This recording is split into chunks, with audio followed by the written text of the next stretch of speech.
Mtazamaji wa Msanji TV, Mungu kwanza, tumeendelea kuletea habari mbalimbali kutoka hapa AIC Bariadi. Kumbuka ni moja kati ya mikakati ya kanisa la AIC kuongeza dayosisi, na moja kati ya dayosisi ni AIC Bariadi, na hapa ndipo unashuhudia mazingira ya dayosisi ambayo yanakusudiwa kuja tena kwa upya, tena kwa kasi na nguvu mpya na hari mpya kabisa.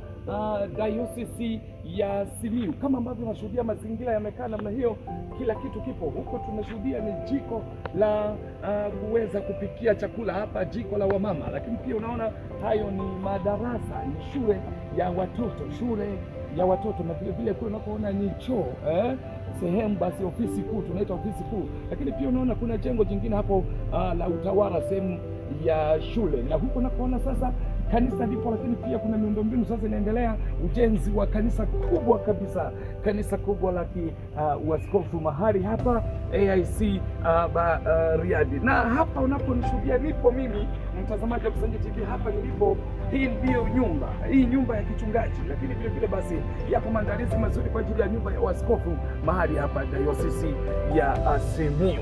Sisi hatuchoki kukuhabarisha habari hizi za kanisa la Mungu AIC Tanzania, kadiri ambavyo basi kanisa hili linaendelea kupanuka kabisa.